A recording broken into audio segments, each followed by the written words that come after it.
छात्रों, आज हम 64वीं बीपीएससी परीक्षा के इंटरव्यू की दूसरी कड़ी लेके आ रहे हैं।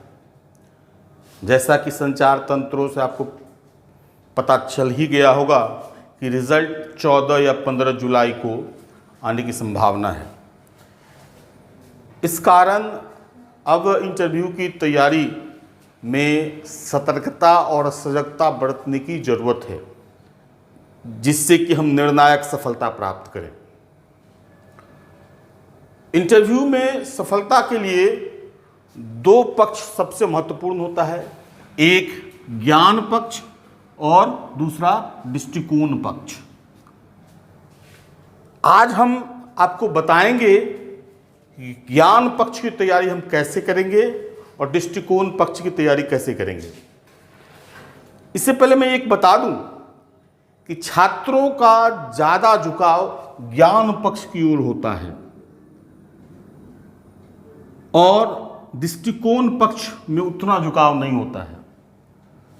इस बात को याद रखें, आपका ज्यादा फोकस दृष्टिकोण पक्ष पे होना चाहिए। परीक्षा में अगर ज्ञान पक्ष से जुड़े हुए प्रश्न नहीं आते हैं, अगर आप उसको पास कर जाते हैं तो वो नेगेटिव एस्पेक्ट में नहीं जाएगा। निश्चित ही आप जवाब देंगे तो सकारात्मक होगा, लेकिन नेगेटिव नहीं जाएगा। लेकिन दृष्टिकोण पक्ष ऐसा है जिसको आप पास नहीं कर सकते। अगर पास करते हैं तो आप बहुत नेगेटिव जाता है। और दूसरा, अगर आप उत्तर देते हैं तो अगर संतुलित उत्तर नहीं देते हैं तब भी नेगेटिव चला जाता है।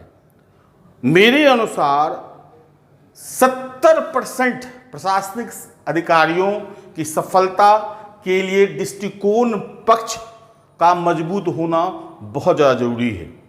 तो आप ज्ञान पक्ष के साथ दृष्टिकोण पक्ष पर ज़्यादा फोकस करेंगे और हम धीरे धीरे बताएंगे कि आप किन किन पहलुओं, ज्ञान पक्ष में किन किन पहलुओं को देखेंगे और दृष्टिकोण पक्ष में किन किन पहलुओं को देखेंगे।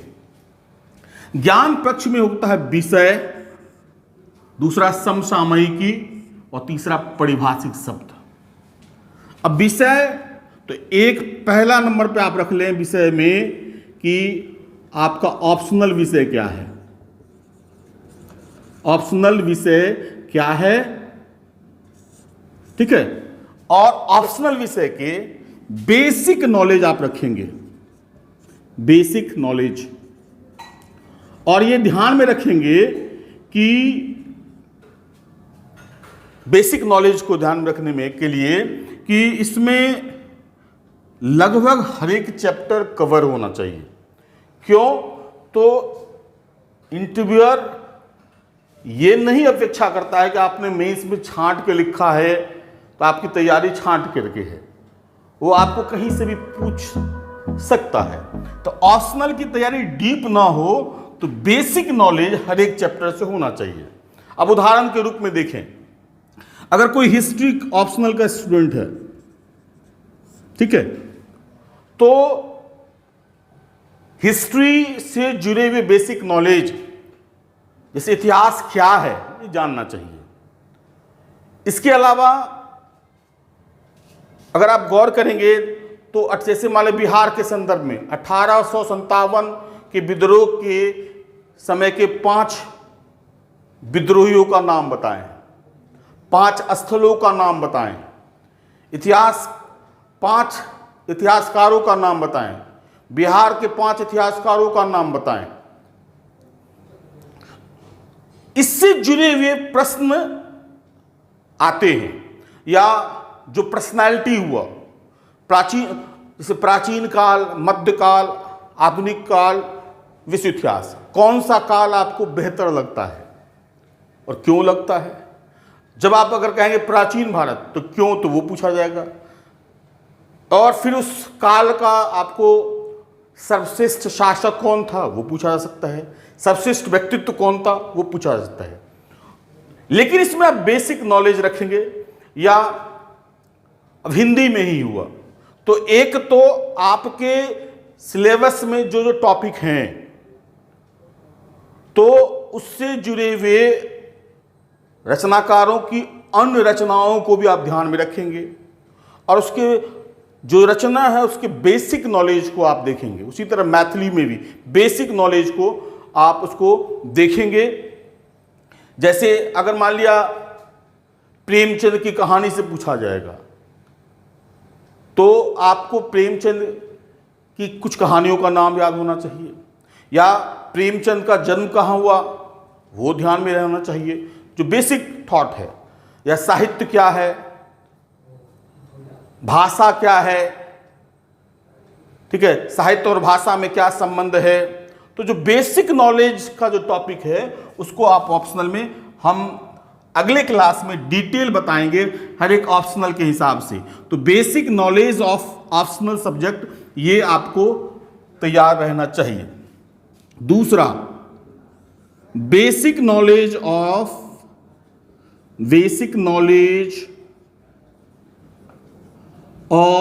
ग्रेजुएशन सब्जेक्ट, अगर यह ऑप्शनल से अलग है तो इसका बेसिक नॉलेज आपको होना चाहिए।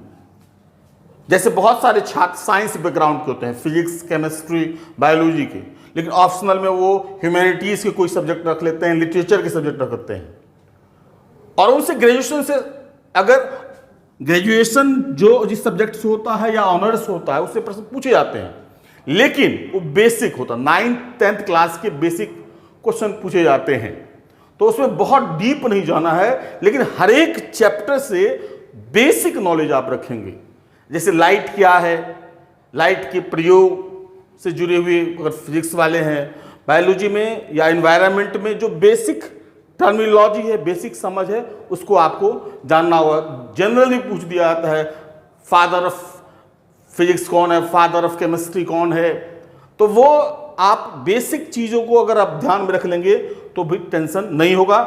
मैंने कहा कि इन सब पर हम अलग से क्लास देंगे। Optional basic knowledge of graduation हम अलग से इस पर क्लास देंगे।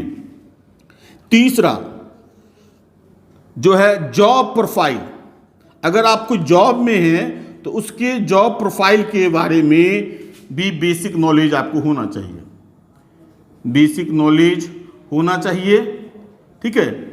जैसे बहुत सारे छात्र शिक्षा से हैं तो शिक्षा के विकास में आपका क्या योगदान हो सकता है, या जैसे अभी टर्मिनोलॉजी आता है जैसे कॉन्ट्रैक्ट टीचर है, रेगुलर टीचर में क्या अंतर है, ठीक है, क्या कॉन्ट्रैक्ट टीचर को परमानेंट टीचर बना देना चाहिए, क्या उस सैलरी के लिए हड़ताल किया जाना ठीक है या नहीं। तो बेसिक जॉब प्रोफाइल से जुड़ा हुआ आपको बेसिक नॉलेज उसमें होना चाहिए। ये 3 चीज जो है आप इसको रखेंगे विषय से संबंधित। उसके बाद हम आते हैं समसामयिकी। समसामयिकी में राष्ट्रीय, बिहार और कुछ कुछ अंतर्राष्ट्रीय भी बर्निंग टॉपिक होगा। बर्निंग टॉपिक जो है उस पर आपको एक सरसरी निगाह देनी पड़ेगी। इससे जुड़े हुए तथ्य को आपको ध्यान में रखना पड़ेगा। जैसे राष्ट्रीय स्तर पर क्या सब घटनाएं हुई, जैसे पार्लियामेंट से कौन कौन सा एक्ट पारित हुआ, सुप्रीम कोर्ट का क्या क्या डिसीजन हुआ, या कोई ऐसी घटना जैसे अभी कोरोना महासंकट है, पूरी तैयारी होनी चाहिए आपको। जैसे गैंगस्टर अभी हुआ है, गैंगस्टर की चर्चा हो रही विकास दुबे की, तो पुलिस के द्वारा जो कुछ किया गया है उससे संबंधित, यानी जो कुछ बर्निंग टॉपिक है राष्ट्रीय, बिहार में या राष्ट्रीय अंतर्राष्ट्रीय स्तर पर, जैसे चुनाव से संबंधित अभी वर्चुअल कैंपेन किया जा रहा है, तो पूछा जा सकता है कि क्या है वर्चुअल कैंपेन, क्या ये सही है या गलत। तो वो इस तरह से राष्ट्रीय, बिहार और अंतर्राष्ट्रीय स्तर से जुड़े बर्निंग टॉपिक पे आपको ध्यान देंगे, और हम इस पर बारी बारी से एक बार राष्ट्रीय, बिहार और अंतर्राष्ट्रीय स्तर पर बारी बारी से इसको हम कवर करेंगे। इसमें यह देखना है कि इसकी यह जो समसामयिकी टॉपिक है वो अथाह है, तो आपको इसमें सेलेक्ट करना होगा कि किसकी संभावना, किन किन प्रश्नों की संभावना ज़्यादा है। आप हर एक चीज़ को तो आप आत्मसात नहीं कर सकते हैं, तो इसमें आपको देखना पड़ेगा कौन कौन बहुत ज़्यादा बर्निंग टॉपिक है राष्ट्रीय, बिहार, अंतर्राष्ट्रीय का, और उसके बारे में तथ्यों को संग्रह करेंगे। ज़्यादा विषय नहीं, जो बर्निंग टॉपिक है उसी को सेलेक्ट करके, जो पूर्णतः संभावित प्रश्न हो सकता है उसी पर फोकस करेंगे, बहुत ज़्यादा इनलार्ज नहीं जाएंगे।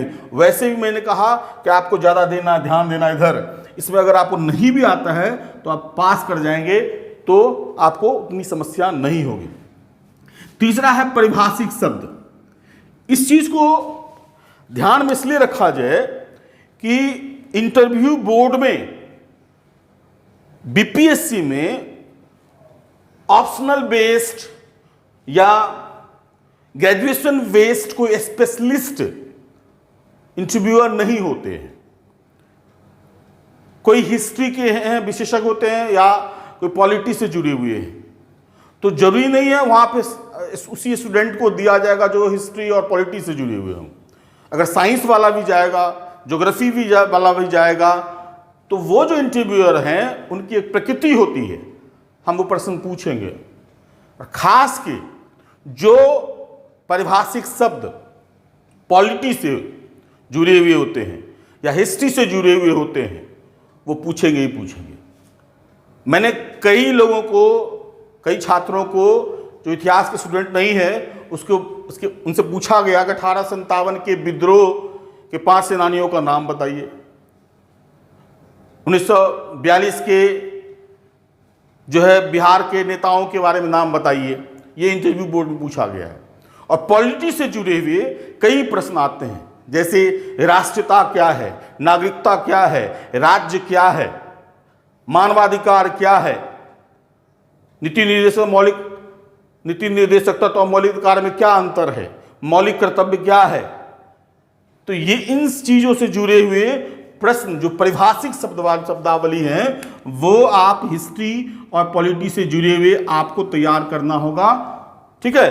तभी आपको जो बेसिक्स शब्द पूछे जाएंगे, परिभाषिक शब्द, वो आपको आना चाहिए। इसमें होता ये है कि जब प्रश्न पूछा जाता है छात्रों से, तो अगर आप वो बाहर आकर के छात्र कहता है हमसे ये पूछा गया लेकिन हम सही आंसर नहीं दे पाए, बहुत छोटा क्वेश्चन होता है, मतलब उसकी अगर आप बाहर निकल करके अपने आंसर को खोजेंगे तो आपको हंसी आएगी अपने पे, क्योंकि आपने उसको देखा नहीं है पहले से, अचानक आपसे पूछा गया तो आप सही आंसर नहीं दे पाते हैं, जबकि कोई बड़ी बात नहीं है।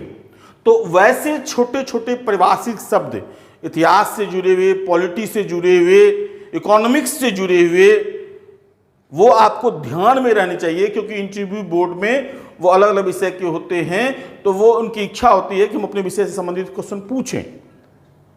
मैंने कई बार छात्रों को राज्य की परिभाषा पूछने के बाद वो अलग अलग तरीके के परंपरागत जो परिभाषा है वो बता देते हैं, फिर राष्ट्रीयता और नागरिकता में अंतर बताने में फंस जाते हैं। किसी को व्यक्ति पूछ दिया जाता है तो वो बता नहीं पाते हैं, अचानक व्यक्ति क्या है तो वो बता नहीं पाते हैं, जबकि ये बहुत आसान है। इन परिभाषिक शब्दों को आप एक समग्र रूप से इसको तैयारी कर लेंगे तो आपको समस्या नहीं होगी। इसका भी हम अलग से परिभाषिक शब्दों का अलग से क्लास लेंगे। इस पर आपको 30% ध्यान देना है, ज्यादा आपको ध्यान देना है। यहां दृष्टिकोण पक्ष 70%, इसके प्रश्नों को आप पास नहीं कर सकते हैं, इसका आपको आंसर देना है। पास किया तो आपकी इंटरव्यू आदि खत्म। दूसरा, अगर आपने संतुलित आंसर नहीं दिया तो आपके बहुत निगेटिव मायने रखते हैं, क्योंकि एक प्रशासक के रूप में आपका दृष्टिकोण क्या है, आपके निर्णय लेने की क्षमता क्या है, आप किसी विचारधारा से तो नहीं प्रभावित हैं, क्या आप किसी हित विशेष के लिए तो नहीं काम कर रहे हैं, तो वो सोच इसमें पूछा आता है। तो आपको उसका संतुलित आंसर देना होगा, संतुलित, जो उसमें सकारात्मक पक्ष ज्यादा नजर आए, इस चीज पर आप ज्यादा फोकस करेंगे। जैसे मैंने कहा समस्या, तो जैसे अब जिला की समस्या, आप जिस जिले से आते हैं तो उस जिले की समस्या क्या क्या है, 5 सीधा पूछ दिया आपके जिले की 5 समस्या क्या है, तो आपको बताना, तैयार होना चाहिए। उसका निदान आप कैसे करेंगे वो बताना चाहिए। उस जिले के विकास की संभावना क्या क्या है, जिला, फिर राज्य और फिर देश। और कभी कभी अंतर्राष्ट्रीय स्तर पर भी कुछ मुद्दे होते हैं, उसके भी निदान पूछे जा सकते हैं। समस्या क्या है, उसका निदान आप क्या सोचते हैं और उसका संभावना कैसे है। जैसे अगर आपसे पूछा जाएगा कि आप जैसे उत्तर बिहार के होंगे, तो उत्तर बिहार में बाढ़ एक प्रमुख समस्या है, तो बाढ़ का क्या कारण है वो बताइए, उसका निदान कैसे है, और क्या आप उस बाढ़ की समस्या के निदान में क्या कुछ संभावना देखते हैं। तो उस जिले का, अब जैसे राज्य की क्या समस्या है, जैसे मान लीजिए बिहार राज्य की क्या समस्या है, तो औद्योगिक पिछड़ापन, कृषि का पिछड़ापन, गरीबी, बेरोजगारी, ये समस्याएं हैं। तो उसका निदान कैसे आप करेंगे, संभावना कैसे। अब देश के स्तर पर बहुत सारी समस्याएं आती रहती हैं, उस पर आपकी टिप्पणी चाहिए, आप उसको सरपास नहीं कर सकते हैं। अब जैसे मान लिया अगर एनआरसी का ही मुद्दा हो, सीएबी का मुद्दा हो, तो आप इसका क्या निदान सोचते हैं, इसमें क्या संभावना देखते हैं, तो आप उसको ये नहीं कि नहीं मुझे नहीं पता है, वो आपको बताना होगा, क्योंकि आपसे उम्मीद की जाती है कि आप एक प्रशासक के रूप में चीजों को संचालित करेंगे। तो जिला, राज्य और देश और कभी कभी अंतर्राष्ट्रीय, अब जैसे मान लिया कोरोना संकट है, तो कोरोना संकट से निपटने के उपाय अंतर्राष्ट्रीय स्तर पर क्या क्या किए गए हैं, तो आप कहिएगा नहीं मुझे नहीं पता है, ये नहीं हो सकता है, आपको पता होना चाहिए। WHO की क्या भूमिका है आपको पता होनी चाहिए, इसका राजनीतिक प्रभाव क्या पड़ेगा, इसका आर्थिक प्रभाव क्या पड़ा है, इसका पर्यावरण पर प्रभाव क्या पड़ा है, यह आपको तैयार होना चाहिए। और इसका आप निदान क्या देखते हैं, इसकी संभावना आप क्या देखते हैं, यह आपका तैयार होना चाहिए। इसमें आप पास नहीं कर सकते, और इसमें अगर आप संतुलित उत्तर देते हैं तो आपके उच्च अंक आएंगे। और उसमें आप हर समय ध्यान में रखिएगा, संतुलित आंसर में सकारात्मक हो सकता है आपसे कुछ हट के क्वेश्चन पूछा जाए, जिसमें आपको इंस्टिगेट किया जाए कि आप कुछ उल्टा बोल दें, कुछ नेगेटिव रख दें, आप एग्रेसिव हो जाएं, वो आपको नहीं होना है।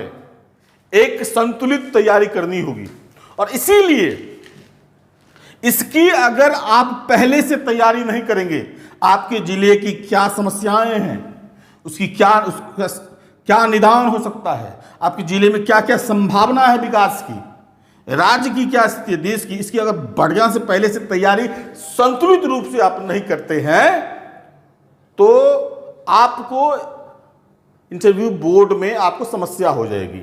तो इन चीजों को, आपके जिले की 5 समस्या, उसके निदान के 5 उपाय और संभावना क्या क्या है विकास की, उस पर देखिए। फिर राज्य का 5, देश का 5, अंतर्राष्ट्रीय स्तर पर कुछ बर्निंग टॉपिक हुआ है तो उससे जुड़े हुए चीजों पर आप तैयार करेंगे। जैसे मान लिया अभी अफगानिस्तान का मामला है, तालिबान से समझौता किया गया है, तो तालिबान से समझौता किया गया, यहां फैक्चुअली पूछ सकता है दोहा पैक्ट क्या है, मास्को फॉर्मेट क्या है, लेकिन यहां पे पूछा जाता है आप कैसे इसका निदान सोचते, या जो तालिबान का अफगानिस्तान में प्रभाव हो जाएगा तो आप भारत की ऊर्जा समस्या को कैसे निदान करते, अगर प्रशासक के रूप में, अगर आप विदेश मंत्री होते या फॉरेन सेक्रेटरी होते, तो वो जो चीज है वो आपको देना पड़ेगा आंसर। उन समस्याओं पे कुछ अंतर्राष्ट्रीय में बहुत ज़्यादा फोकस नहीं करना है। अंतर्राष्ट्रीय में बहुत कुछ बर्निंग टॉपिक है, जैसे अब कोरोना हो गया या नेबरिंग कंट्री में कुछ समस्या है, जैसे भारत नेपाल के बीच जो विवाद हो रहा है, भारत चीन के बीच जो विवाद हो रहा है, तो उसका बर्निंग, भारत पाकिस्तान के जो बर्निंग टॉपिक होता है उससे संबंधित जैसे भारत पाकिस्तान के बीच विवाद को कैसे आप निपटाएंगे, भारत चीन के बीच विवाद को कैसे निपटाएंगे, भारत नेपाल के बीच कैसे निपटाएंगे, तो वो आपको तैयार करना पड़ेगा वो बेहतर तरीके से। तो इस पर ज्यादा फोकस करना है, क्योंकि इसका पास भी नहीं कर सकते हैं और संतुलित आंसर आपको तैयार करना होगा जिसमें सकारात्मकता की बू है। दूसरा दृष्टिकोण पक्ष में है प्रशासक। पहला कि आप प्रशासक क्यों बनना चाहते हैं, तो क्यों बनना चाहते हैं तो उसका जवाब दीजिए देना पड़ेगा। दूसरा कि आप पहले से अगर जॉब में हैं तो पहले से इस पद में हैं और वो बेहतर है, फिर क्यों आना चाहते हैं। और अगर आप पहले से पीसीएस में चुने गए हो तो फिर इसमें क्यों आना चाहते हैं। अब जैसे मान लिया क्यों, तो जॉब में है तो ठीक ही, तो आपको इस तरह से आंसर सेव करना होगा। और अगर आप जॉब में नहीं है तो फिर क्यों आना चाहते हैं। जैसे अगर इसका आंसर क्या क्या हो सकता है, जैसे मान लिया कोई जॉब में कर रहा हो या प्रशासन में है, रैंक सुधारने के लिए आ रहा है, या बहुत सारे इंजीनियर और डॉक्टर, सरकारी डॉक्टर जिसके स्केल 9 से ज़्यादा है, स्केल 11 है, और फिर भी वो इंटरव्यू देने जा रहे हैं सिलेक्शन करने के लिए, तो पूछा जाएगा ना आप अपने नीचे स्केल में क्यों आना चाहते हैं, तो उसका क्या जवाब देंगे। तो आप उसको इस तरह से ट्रांसफर कर सकते हैं कि हम विकास के को धरातल पर क्रियान्वित करने के लिए लोगों से जुड़ना चाहते हैं, इसलिए प्रशासन में आ रहे हैं। यहां दायरा बृहद है और किसी इंजीनियरिंग और मेडिकल में सिर्फ हम एक क्षेत्र में हम विकास की योजनाओं को क्रियान्वित कर सकते हैं, लेकिन प्रशासक के रूप में हम बहुआयामी स्तर पे, बहुआयामी रूप से हम लोगों की बेहतरी में काम कर सकते हैं। क्योंकि आप उससे ऊपर से नीचे स्केल में आएंगे तो आपको इस तरह का जवाब देना पड़ेगा। दूसरा, अगर आप नहीं उससे नीचे हैं तो आप कह सकते हैं कि जॉब सेटिस्फैक्शन की जरूरत है। मैं पेशा चुनने का अधिकार सभी को है आर्टिकल 19 के तहत, और हर एक आदमी अपने विकास की प्रक्रिया में आगे बढ़ना चाहता है। आय संतुष्टि इसमें महत्वपूर्ण है। दूसरा, पहले तो इंटरव्यू बोर्ड के पास पूरा बायोडाटा होता था कि आपने कौन कौन पोस्ट चॉइस लिया है, अब नहीं होता है। फिर भी वो पूछते हैं आप पुलिस अधिकारी क्यों बनना चाहते हैं, तो आपको जवाब देना पड़ेगा। फिर पुलिस की चुनौतियां क्या क्या हैं, पुलिस की समस्याएं क्या क्या हैं, पुलिस से लोग भयाक्रांत क्यों होते हैं, पुलिस की व्यवस्था में क्या क्या सुधार करने की जरूरत है, इसमें सुधार संबंधी क्या क्या कमेटी गठित की गई है। या आप प्रशासक बनना, एसडीएम बनना चाहते हैं, बीडीओ बनना चाहते हैं, तो विकास की योजनाओं को कैसे क्रियान्वित करेंगे, भूकंप हो, बाढ़ हो, उस समय उसका कैसे आप निदान करेंगे। तो इससे जुड़े हुए केस स्टडी को आपको ध्यान में रखना पड़ेगा। उस केस स्टडी पर आप बेहतर शेप से तैयारी करेंगे तो वो आपको आप बेहतर कर सकते हैं। दूसरा, क्यों करना चाहते हैं, तो उसमें ये चीज और क्या करेंगे। आप प्रशासक बन जाएंगे तो क्या करेंगे, तो विकास की प्रक्रिया को आगे बढ़ाएंगे, कानून व्यवस्था को सुदृढ़ करेंगे, तो कैसे सुदृढ़ करेंगे, विकास की प्रक्रिया को कैसे अपनाएंगे। तो इससे जुड़ा हुआ जो है, अब जैसे मान लिया एक चीज है, जैसे आपसे पूछ दिया जाए कि समस्या क्या है पुलिस की, तो आपको तैयार होना चाहिए 1 2 3 4। जैसे उसके कार्याविधि के अधिक घंटे, राजनीतिक हस्तक्षेप, न्यायिक देरी, जनता के बीच संवाद की कमी, ये सब उसकी समस्याएं हैं। कार्याविधि में आप एग्जाम्पल भी दे सकते हैं कि घंटे 12 16 18 घंटे होते हैं, फेस्टिवल टाइम में छुट्टी नहीं होती है, और उसके कारण कई अधिकारी आत्महत्या भी कर लेते हैं। आप कुछ एग्जाम्पल भी दे सकते हैं। तो चुनौती क्या क्या है? तो चुनौती संवाद नहीं है, संवादहीनता की स्थिति है। लोग पुलिस से भय खाते हैं। और पुलिस में कमी क्या क्या है? तो जनता के साथ उसका व्यवहार अच्छा नहीं होता है।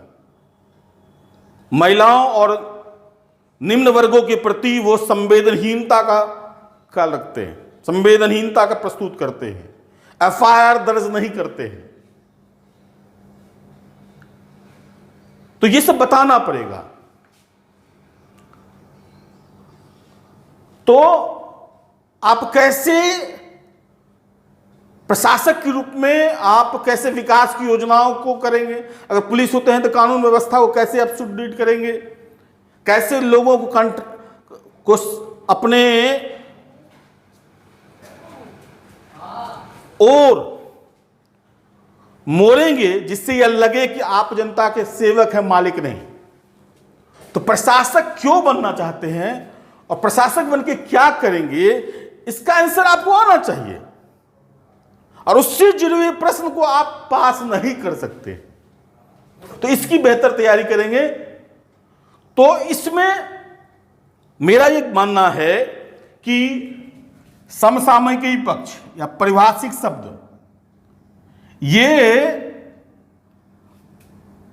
कॉमन होगा, तो इसकी एक जगह कॉमन तैयारी कराई जा सकती है। लेकिन प्रशासक में आपके अलग अलग किसी के चॉइस हो सकते हैं। अगर पूछ दिया जाए पुलिस में क्यों जाना चाहते हैं, एसडीएम में क्यों जाना चाहते हैं, और कुछ कुछ लोग चॉइस देते हैं रजिस्ट्रार, सीटीओ। रजिस्ट्रार का स्केल डाउन है, तो आप लीजिएगा तो पूछेगा क्या आप पैसा कमाने के लिए भ्रष्टाचार ही आपका मुद्दा है? अब क्या जवाब देंगे उसका? क्योंकि आप एसडीएम नहीं ले रहे हैं, डीएसपी नहीं ले रहे हैं, आप ले रहे हैं रजिस्ट्रार जो पे स्केल में डाउन है, 4800 वाला है। तो बोलेगा आप सिर्फ आपका ध्येय सिर्फ पैसा कमाना है, तो आप जवाब कैसे देंगे? तो वो तैयार होना चाहिए। तो उसमें इंडिविजुअली प्रशासक क्यों बनना चाहते हैं और क्या करेंगे, वो इंडिविजुअली तैयार करना पड़ेगा हर एक छात्र का। और विषय से संबंधित भी चीज, optional subject, basic knowledge of graduation और जॉब प्रोफाइल, ये अलग अलग छात्र का अलग अलग तरीके से तैयार करना होगा हर एक छात्रों को। समसामयिकी और पारिभाषिक शब्द या समस्या और निदान, इससे जुड़े हुए चीज बहुत सारा कॉमन हो सकते हैं, और इन कॉमन से जुड़े हुए चीजों को हम पहले तय करेंगे। ठीक है?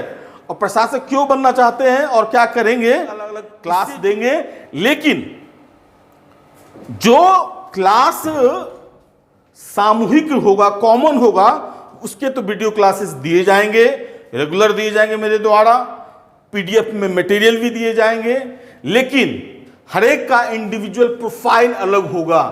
उसके लिए व्यक्तिगत रूप से जुड़ना होगा, और व्यक्तिगत रूप से जुड़ेंगे तो इंडिविजुअल का प्रोफाइल बनाया जाएगा, और उस प्रोफाइल के अनुसार से हर एक का तैयारी कराया जाएगा।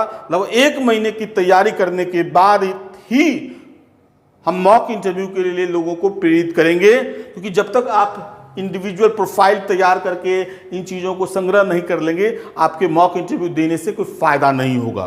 तो पहले आप इन चीज़ों की तैयारी बेहतर ढंग से कर लें, और हम आगे इंडिविजुअली एक समसामयिकी से जुड़े हुए, पारिभाषिक शब्द से जुड़े हुए, समस्या से जुड़े हुए या प्रशासक से जुड़े हुए वीडियो को हम रेगुलर देते रहेंगे।